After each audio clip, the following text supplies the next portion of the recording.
IELTS, TOEFL, PTE, and now there's the Duolingo English Test. Yes, that's right, the Duolingo app have designed their own English proficiency test. And believe it or not, it's already accepted by thousands of universities all around the world. So what is this test? Well, that's the topic of today's video. I'll talk about the differences between the IELTS, TOEFL and the Duolingo test, and then I'll go through each task that's in the Duolingo test. But guys, if you're new to my channel, hi, I'm Teacher Luke and I make English videos like this to help English students like you improve your English. So if this is something you're interested in, hit that subscribe button and like this video.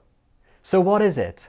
Well, this new Duolingo English test is made specifically for those that need to get an official English score, usually to study at a university or college. It's similar to the IELTS and TOEFL test. But even though this is a really new test, it's accepted by thousands of universities all around the world.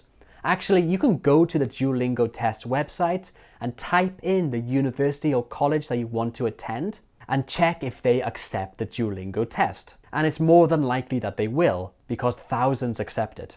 So like I said, it's similar to the IELTS and TOEFL test, but it does differ in some really important and really positive ways for English students like you. So let's talk about those differences. The first difference I think is really important, and it is that you can do this test from anywhere you want. It can be at your home, in your bedroom, in your living room, wherever you want. You don't have to go to an official test center to take this exam. Of course, this is a big difference than the IELTS or TOEFL exam, where you usually have to go to a test center for the whole day and take the exam with lots of people. I know a lot of my students find taking the exams in a test center very nerve-wracking, which can hurt their score. So being able to take this test from a place that you feel comfortable, I think is a huge positive. But of course, there are some requirements. You need to have good internet, a good camera, and a good microphone. Of course, they don't need to be professional quality, but they need to be clear enough so the examiners can see you and hear you well. The second difference is that this test only takes 1 hour. That's right, just 1 hour. Compare that to the IELTS test, which takes all day.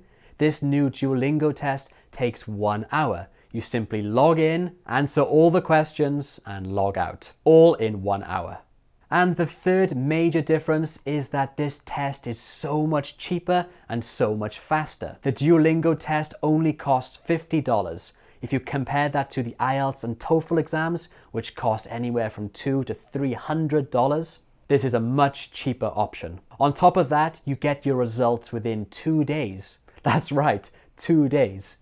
The IELTS test, I think, takes 2 to 3 weeks. And I know many of my students that take the IELTS test, they feel really anxious during that time. So being able to get your results in just 2 days, again, is another major benefit of the Duolingo English test.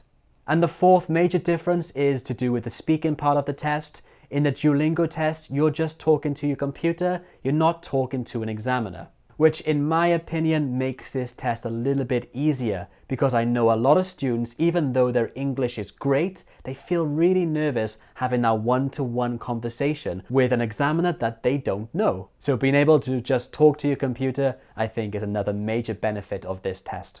So those were some of the differences. Now let's take a look at what this test contains. I mean, what tasks you have to do in the test. One of the tasks is called the C test, and this is a measure of the test taker's reading ability. In this task, the first and last sentences are fully intact, but the sentences in between are damaged because the second half of some of the words are missing. Test takers respond to the C test items by completing the damaged words in the paragraph. To do this well, test takers need to rely on context and discourse information to reconstruct the damaged words. The words can be any type of word type, so a noun, adjective, adverb, etc.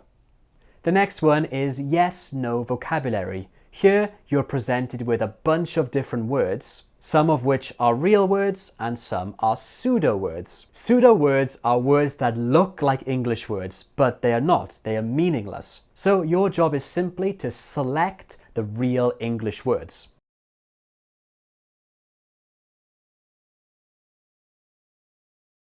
Simple, right? Well, not exactly. This task really tests your vocabulary knowledge. So make sure you study up on your vocabulary.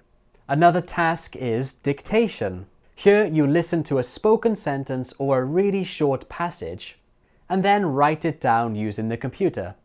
You have to write it word for word, exactly what they say.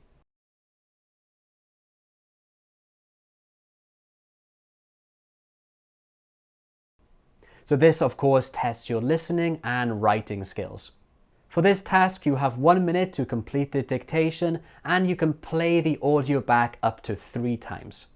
This tests your ability to recognize individual words in spoken speech and hold it in your memory long enough to actually write it out. Sounds easy, but actually it's pretty challenging. Then you have the read aloud task. This is a test of your reading and speaking skills. It requires you to read, understand, and to say a sentence as naturally as possible.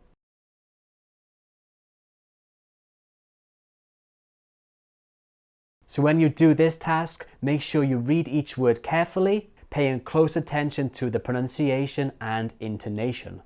Probably the most difficult task for many students will be the extended speaking task. Here you're required to respond to 4 different tasks. One is describing a picture, and the 3 other are called independent speaking tasks, where you have to respond to a prompt which is provided to you in writing or orally. So for the oral one, you have to listen and respond.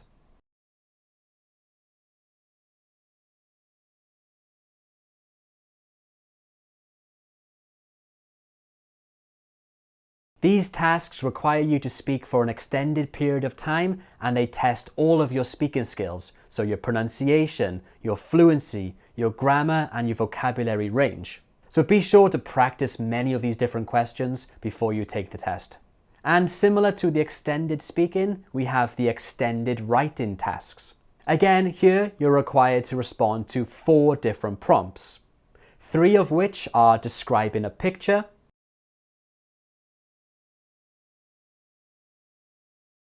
and 1 is another independent task where you'll be given a prompt which you have to respond to.